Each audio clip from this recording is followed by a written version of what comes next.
Rob Kendall, along with Tyler Bless, the head coach of the Plainfield Quakers. Coach, how's it going? Doing well. How are you? Great. Obviously, a great way to wrap up the regular season. A huge win. We'll get to some of the accolades that brings in a moment. But first of all, man, a lot of points scored on Friday night to get the big win. Yeah. I didn't. I really, honestly, probably didn't expect 50 points. A little surprised by it, but if you look at our kind of stats and the number of plays we had in each drive, I think the highest one was maybe 8 plays. Everything else was less than that, and we were kind of at times kind of scoring at will. Um, Unfortunately, that kind of flip sides in the third quarter and the fourth quarter with those guys. They obviously did not quit, and we didn't anticipate them to. But they've got a really good quarterback. They got some really good receiving players, and we're able to kind of extend that game and probably make it a little bit more interesting than our blood pressure needed. But kudos to our kids for getting a stop. I believe Ty White got the pick right there on the last drive to secure the win and to put us in victory offense, which is the best formation in football. Well, let's talk about before we get into some of the nuts and bolts of kind of how you put the victory together. Let's first of all, conference championship. It's a tie, but it is a conference championship in 18 years. That's a good statement for this program. It seems hard to believe it's been that long. Yeah, had a chance at it last year and kind of let it slip through our fingertips. But very happy for our kids, our coaches, happy for our parents, our student body, our admin, everybody that's involved with our football program.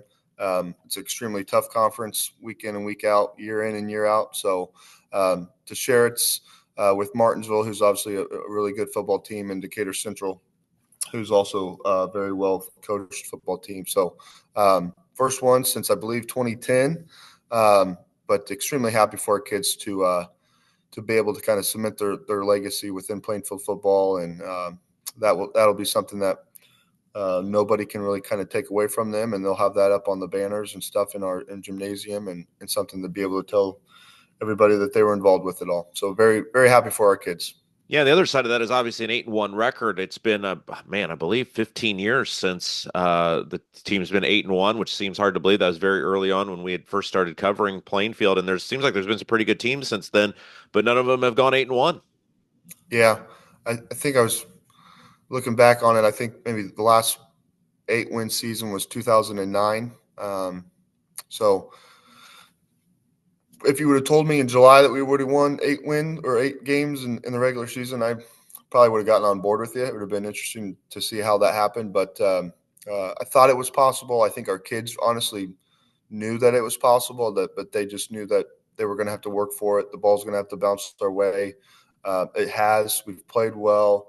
We've gotten better. We stubbed our toe versus a really good team against Decatur Central, but hopefully to kind of play those guys again would be a nice redemption. But extremely happy for the kids that have done everything that we've asked them to do in a 12-month period, and for them to get rewarded with this is really good for them. Yeah, let's talk about as a coach. Do you size your team up at the start of the year? Do you say, I think we're a 6-win team or a 7-win team? Do you guys do that? No. I mean, as a coach and with our assistant coaches, we've got to probably come off as like, hey, if we do X, Y, Z, then we put ourselves in a position to go 1-0 every Friday night and be successful. If we don't do those things, then it just makes it harder week in and week out. We have the mentality and probably the mindset that we need to go 1-0. But you kind of look at your schedule and say, okay, hey, these are games that are going to be really tough. These are games where we're going to have to play really well. This is one where, okay, maybe, ball has to bounce our way. But I think it was everybody in the offseason knew what we had coming back on defense. We knew we had some, obviously a strong offensive line. We had tight ends back. We had our running backs back. So if we could, kind of do these things in August, or I'm sorry, in like June and July, and kind of continue to improve by August, by September, then it was going to put ourselves in a position to be where we're at. And fortunately, our kids have completely bought in. We're playing complementary football. Our defense is playing well. Our offense is playing well, and our kicking game has really improved here in the last 9 weeks of the season. So overall, very happy and pleased with how things have gone. Not surprised, but also just glad to see that everyone's hard work is starting to pay off.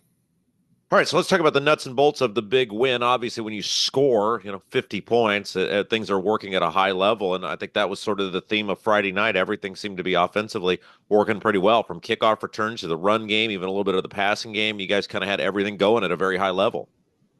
Yeah, I mean, our first drive, it was about an 8-play drive, 67 yards, and really kind of sprinkled in some runs. Obviously, threw the ball well. Bryce ended the night 5 for 6 for 79 yards. So again, a great job of managing the offense. Both Weston and Luke. Luke had 21 carries. Luke had 18. Both were over 100 or close to 100 for Weston. They both had 3 touchdowns. So I thought some of the bigger moments in that first half, we go up. I think it was like 22-11. I can't exactly remember just because of the way that the score was. But, we kind of sky kick it. We kind of miss hit it. It gets a great bounce. It goes off of their players', I believe, hands. And then Carson Cole comes in and just comes out of nowhere and recovers it. We scored, I think, 4 or 5 plays later. So that is a perfect example of complementary football of, we're asking our special teams unit to do this. Gives us a chance to get the ball. We do. We turn into points. So that was great to see. Turning it around to the third quarter, we go out on a nice drive. We get a huge return by Ethan Ellis. I think it sets it up by like maybe the 15 or 10-yard line, and we score a couple plays later. So overall, that's, you look at the total yards. I mean, we were at 338. They were at 464. But, our drives were, we were scoring quickly, but, unfortunately, putting our defense back on the field, and they had obviously more plays than we did. So that puts the guys out there a little bit longer than we needed. But playing with the lead like that kind of gives you some breathing room. All right, we're on to the second season. Sectional is obviously a week off before Anderson. Before we get to Anderson, what does the next week, obviously, I guess we'll just go to the next 2 weeks look like, because there is a bye in there for you guys? Yeah, I think everyone's, kind of looking forward to the bye. We will we'll have a plan for Anderson. We're going to kind of focus on us this week. We're going to give the kids a couple of days off, kind of get away and enjoy, being just a student and a high school kid. We'll practice in the middle of the week. We're going to move some freshman players up with us to kind of start to work with us. So that'll be nice to see those guys come in and kind of start to make a name for themselves. But we'll try to really work on sharpening our own sword and kind of fine-tuning some things that we need to work on offense, on defense, on special teams. And then we'll give them Friday off and let them go see any other high school games that they'd want to in 1A or 4A. And then we'll be back here on Monday for a regular work week to get ready for Anderson at home on November 1st. All right, let's thank our sponsors real quick before we get to Anderson, who have made our broadcast possible all year long. Remax Centerstone, Julia Burbridge, Gannell Financial, Crone Family Construction, My IT Indy, Ryan Grimes, I-70 Wrecker Service and Garage, BGW Construction LLC, Legacy Motorsports, Crest Point Real Estate, Chris Pearson, Silwith Jones, the Home Stewart Group, and Ellis and Associates. Also a reminder, next week we will not have a coach's show, and then hopefully after a victory on Friday night against Anderson, we'll be back to usual programming as we prepare for sectional championship. So congratulations, Coach. You get an off week as well. Thank you. So do you. Well, I hope you go view an NFL game or whatever an adult high school football coach would like to do on their week off. So congratulations. All right. So Anderson, what do they bring to the table, and how much does a home game matter in the sectionals? Yeah, I mean, going back to last Sunday's draw, I don't think we could have asked for a better draw, to be honest with you. To be at home on the home opener for the first time, I think since 2014. So, you're talking 10 seasons where we've been on the road for a sectional opener. The first thing of that was it was great to be at home. Second one, that it was great to be having the opportunity to be at home again for the sectional championship. So if Decatur Central beats Whiteland, they will come to us. If Whiteland beats Decatur, then we will go to Whiteland. So the draw was probably as good as we could have asked for. Anderson's a program that is kind of struggling. They're 0-9.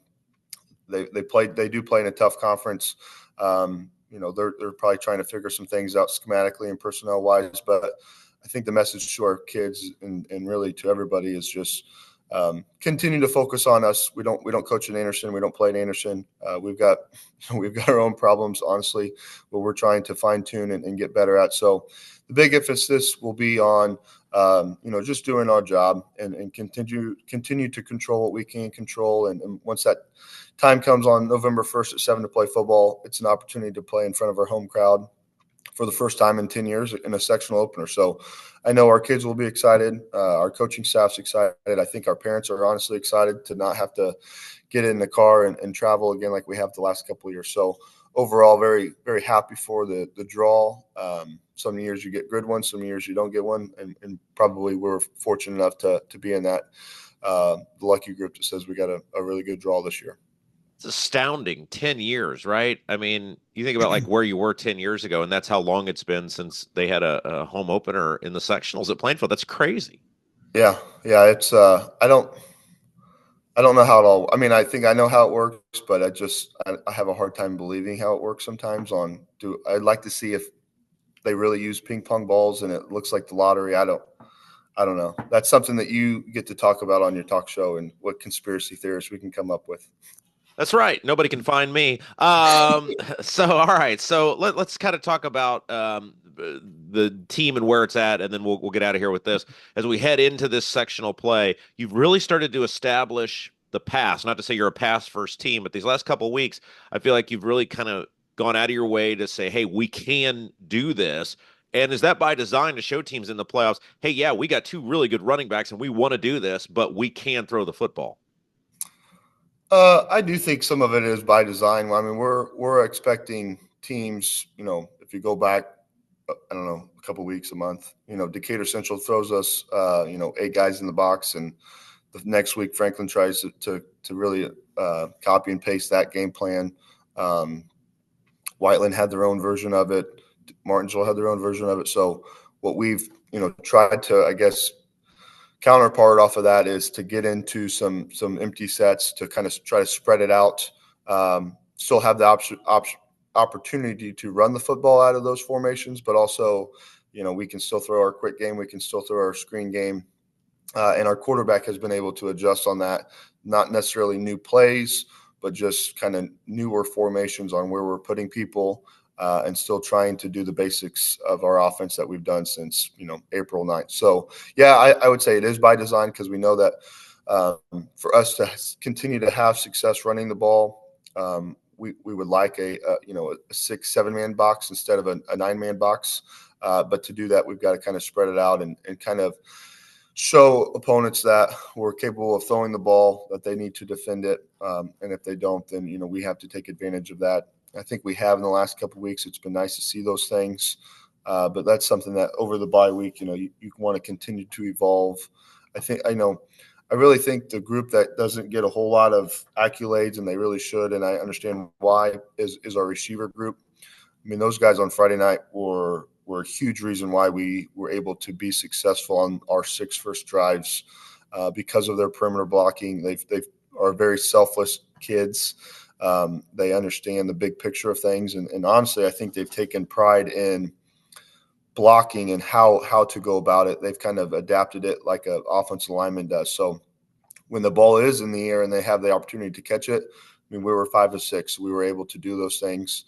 I'm just happy for those kids to see them understanding, like, this is what it takes for us to win games. This is an opportunity for me to play football.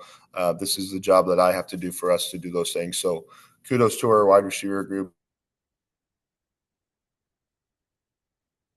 The benefit of playing varsity football.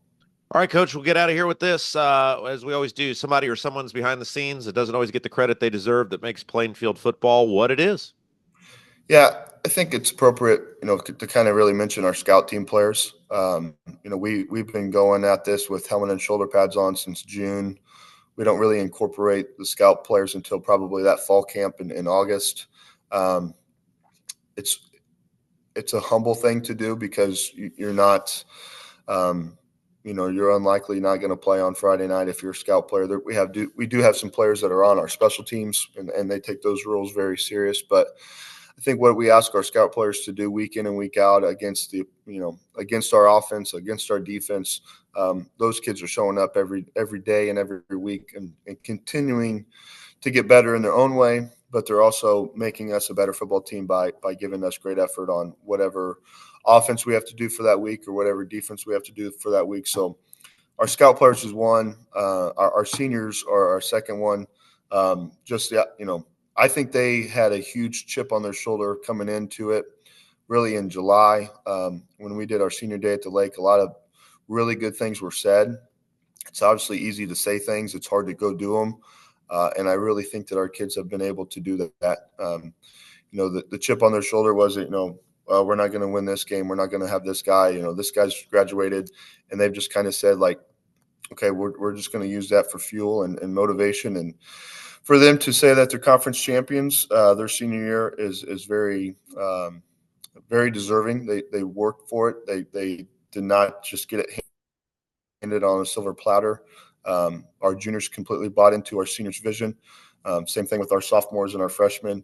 And now you get to see it being paid off here in late October. And hopefully it continues to be a springboard for us to make a tournament run here coming in November. So scout players, our seniors, our coaching staff, our guys that continue to show up every day. I really think that they have the best interest in the players. They show up. Nobody really gets paid an astounding amount of money, but they do it because they love football. I think they love being around our kids. This is a fun group of kids to be around. They're high school kids. They're squirrely, but so are we at times where we just need to understand that, like, this is high school football. We're not curing cancer. If we can't make this fun, then we're doing it for the wrong thing. So I'm just overall happy and proud to be a small part of it. Obviously, it's not the end of the season. We've still got our goals in front of us, but that was a huge check mark of, yeah, we did that, and now we get to go do the rest of the things that we said we wanted to do in the summertime. So humble and hungry would probably be the best way to pro. All right, Coach, let's get a big win on Friday night. We'll look forward to talking to you here in 2 weeks and hopefully about round 2 of sectional action. All right. Have a great week.